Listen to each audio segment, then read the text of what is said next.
All right, let's get into it. We usually think about organizations with charts and teams and all that, but today we're going to look at two way more powerful, almost primal ways that groups of people actually work. We're talking about the super unified communityship versus the chaotic, conflict-ridden political arena. But before we dive in, let me ask you something. Just forget about CEOs, managers, and employee handbooks for a minute.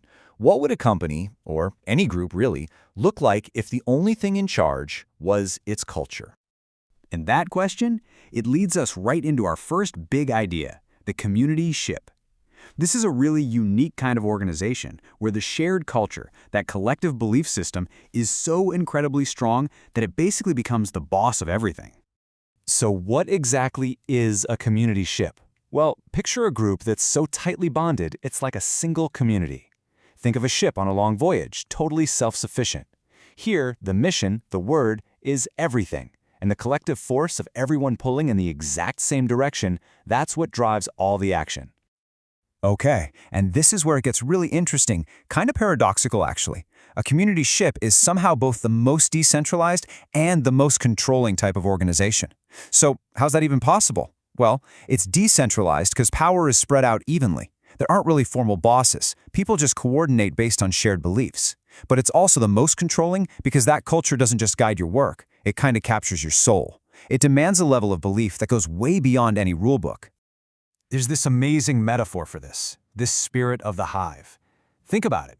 A queen bee doesn't bark out orders. Her presence alone, this kind of chemical signal, is what unites the entire hive.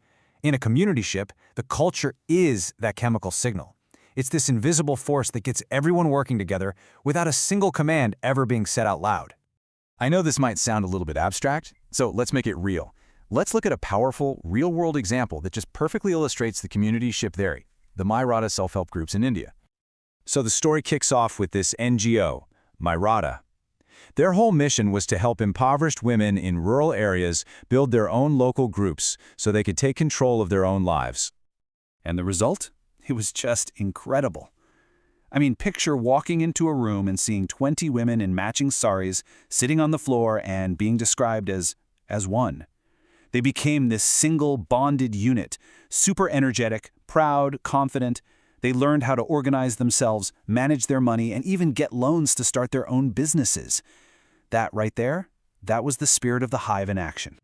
But, and this is a big but, this kind of intense unity isn't a perfect system. That same incredible strength can be a double-edged sword, and it can create some really serious problems of its own. See, on the one hand, you get what's called the wisdom of crowds. The group as a whole can be way smarter than any single person in it. But on the other hand, you've got the huge risk of groupthink, where the pressure to conform is so intense that creativity and independent thinking just get completely squashed. These organizations are also forced to walk this incredibly fine line. If they lean too far one way, they become totally isolated, just a closed system that only serves itself. But if they lean the other way and open up too much, they risk assimilation, basically losing the very culture that made them special in the first place. As the great organizational theorist Carl Weick put it, a strong organization doesn't have a culture, it is a culture.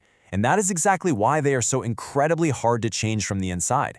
The very thing that gives it strength also makes it rigid. So, what happens when that culture has to be broken? Well, that brings us to the complete and total opposite end of the spectrum. When that powerful cohesion collapses, when all that unity shatters, you enter the political arena. Comedian Rodney Dangerfield had this joke that just perfectly sums up the vibe here. It's a place where conflict isn't just a part of the organization, conflict is the organization.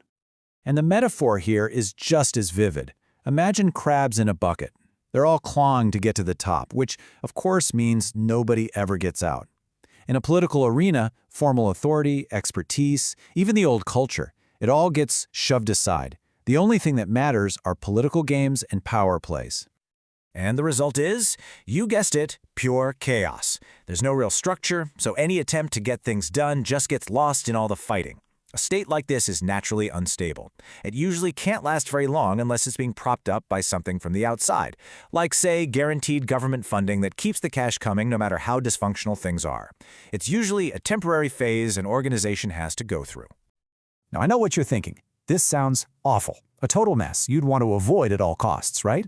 But what if I told you that this chaos can actually serve a really important purpose? Yeah, think back to that super strong, unchangeable culture of the community ship.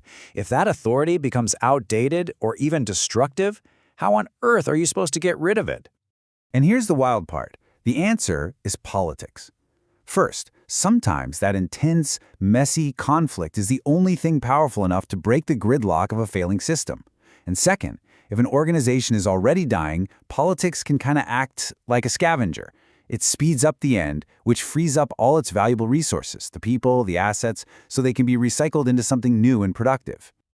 So, we've got these two starkly different ways of being, the unified ship and the fractured arena. What are we supposed to do with that? How should we think about them in the real world? Okay, the most important thing to remember is that this is not a simple case of good versus bad. The community ship isn't some perfect utopia, and the political arena isn't just a nightmare. They're different tools for different situations. Honestly, the best way to see them is as two ends of a spectrum. Every single organization exists somewhere between them, constantly navigating this tension between the need for unity and the sometimes necessary role of conflict to force change and adaptation. And that really is the key takeaway. As much as we all hate office politics, as irritating and destructive as it can feel, we kind of have to admit that sometimes it can play a constructive, maybe even essential role. So I'll leave you with this question to chew on. Think about the groups you're a part of. Your job, your community group, maybe even your family. Do you see the spirit of a community ship or the battles of a political arena? Or, what's probably more likely, do you see a constant dance somewhere in that messy, fascinating middle?